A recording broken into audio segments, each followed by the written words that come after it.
waxaan doonayay inaan saddex arrimood uga faa'iideysto oo aan ka hadlo runtii muddo fara badan miidiyaha ama bahda saxaafadda layguma arag waxa laga yaabaa in la leeyahay war cali ma fulay baa war ma nacas baa war ma xilku ku hadli jiray war muxuu u aamusan yahay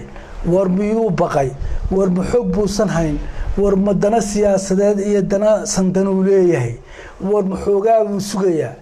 waxaasoo dhan waxaan leeyahay saaxiibayaal ma jirin alxamdulillahi rabbil caalamiin mar waa yar xanuunsanayay intii ka dambeysana dadaal baa igu jiray dalka Soomaaliland waa jeclahay inaan u turo oo wax badan oo qalada oo aan arkayo aan idhaah qarsado oo aan la aamuso oo intaa aad sheegayseen oo dhani ay run tahay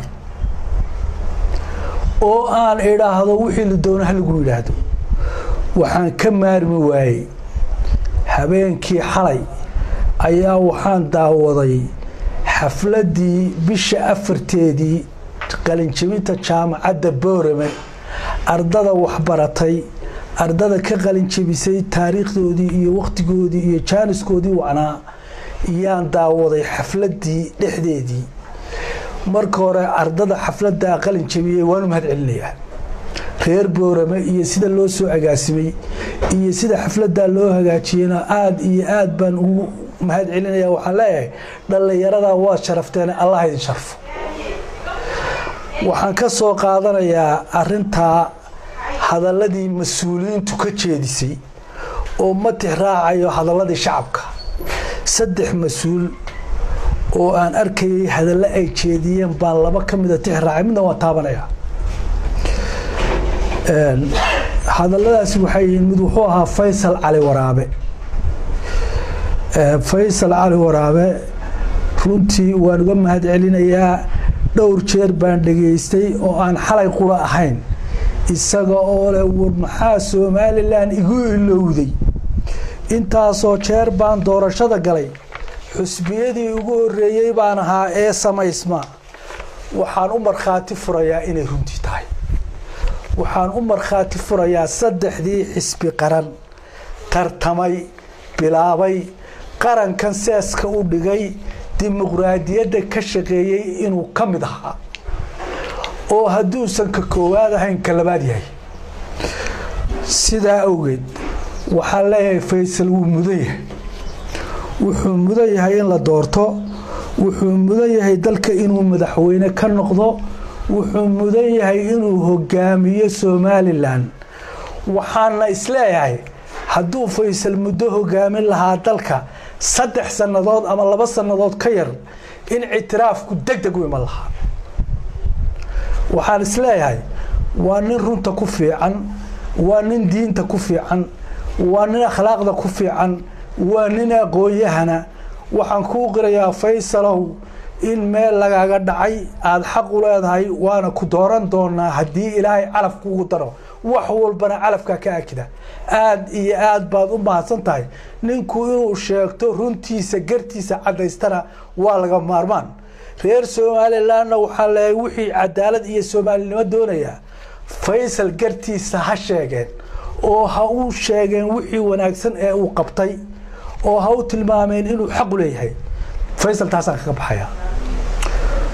waxaan dhageystay ninka la yiraahdo Muuse Bixi oo aniga saaka idin la hadlaya gudoomiyahaygii xisbiga kulmiye noloshayda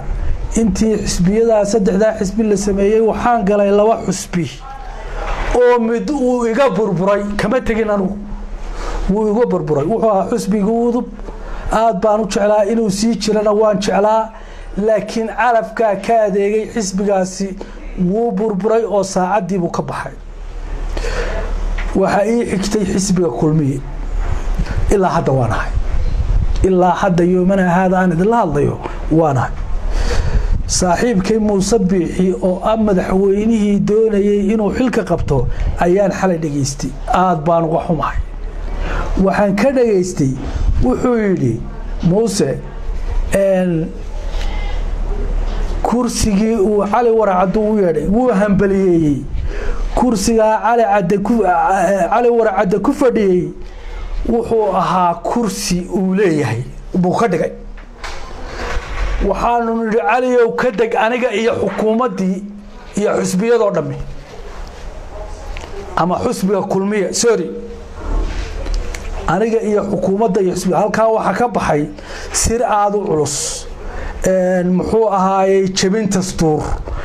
muxuu ahaayey wixii aynu qorannay oo aad moodo laad in lala dhacay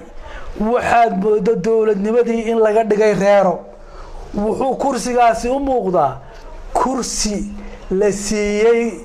reer oo nin siiyey oo loo bariyey oo reero kale oo isaaqi isugu tageen oo la war bal qoladan kursigan aan siino waxa nasiib darro ah kursigaasi waa kursi qaran waa kursi dastuur leh waa kursi sharci ku fadhiya kursiga ina cigaal oo ay Muuse bixi isku reer yihiin ma wada caayee oo ma oranayo reeraha qalad galay ina bixi waxaan ogahay inuu ninkii la oran jiray ina cigaal yiri dhulbaante iyo warsangeli kuraasta ugu waaweyn arrimaha dabadda maxkamadda sare xeer ilaaliyaha guud iyo raxan wasiiraha inay gacanta ku hayeen inay ugu saami wacnaayeen dadkii Soomaaliland ku noolaa marra ma aanan oran kursiga waa kursi reer hebel marra ma aanan oran hadii laga qaado reer hebel baanu siinay marra kuma aanan faanin naxariistii janna Allah geeyo kaasiba siyaasi buu ahaa qiimo badan nasiib darro ayaanu arkay Muuse oo 12 casho ay ka harsan tahay doorashadii inuu maanta yiraahdo reer hebel baan kursiin aad baan waxaan leeyahay Muuse arinta ku oran maayo habara wala raali geliso dadka lagu gafay oran maayo Soomaaliland oo dhan baa lagu gafay mana oranayo reer baa lagu gafay because anagu reer Soomaaliland baana reer Soomaaliland bay u taalaa raali gelinta waxa ka soo baxay gudoomiyaha xisbiga waxaan inta ku daraya waxaan ka xumahay oo hore u dhacday oo markii labaad dhagahayga ku soo noqotay maalintii xafladda anigu wasiirkii lagu bedelay wasiirka dakhiliga reerkiisa beeshu ku fadhiyo shaqada iyo arrimaha bulshada ayaan ahaa markii xilka layga qaaday kan lay magacaabay waan u hambaliyay waxaan ku uri kursiga weyne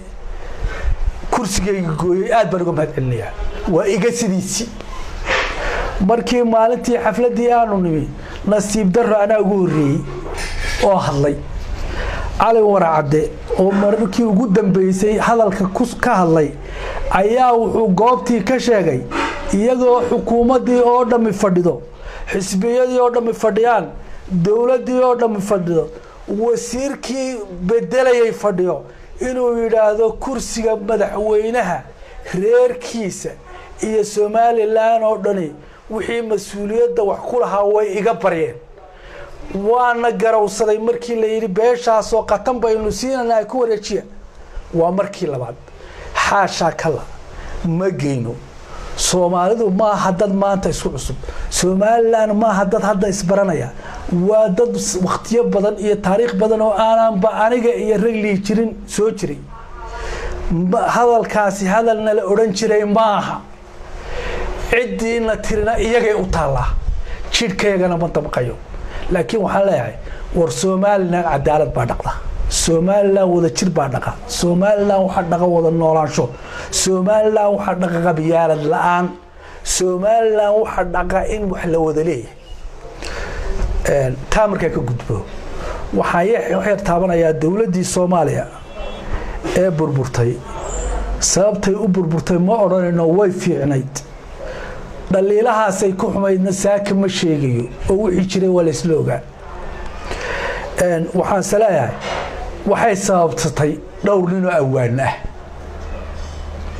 waxa kamida Cabdi Aadan Xaad Cabdi Qays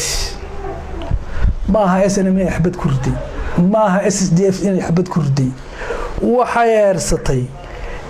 Cabdi Maxamed Aamin oo reer koonfur ah Cabdi Qaysna iyo reer Qooya waxay eersatay Hebel Maxamed Aamin oo isna abwaan reer Boorama waxay eersatay madhuriyooday iyo rag badan oo kale oo adraaw ka mid yahay waxaan leeyahay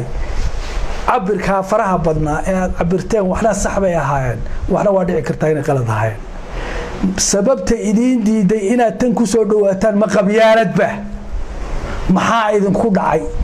xagaad aadeen maxaa kaga dhawaajiyay inamada yaryar ee weersama ka mid yahay ee ina xasan garan ka mid yahay iyo macadaalka kuwa kala badan waxaan leeyahay afkaarta dhacday wax lagu cabiri karaa heeso gabayo siyaasad iyo suugaan wadareed iyo suugaan qofeed intaba haddii ilaahay idan ka dhigo Cabdiqays waxaan ku xujeynayaa maanta oo miiska soo taagaya oo ilaahay ku arkaya inuu maasada laga tirin doono number 1 ka noqdo oo cabiro tay noqon doonto aniguna marka ay Cabdiqays galo ee ragiisi galo ee weersamiye ragiisi galaan raaca saddexaad baa noqonaya xalay baa gabaygu igu soo digi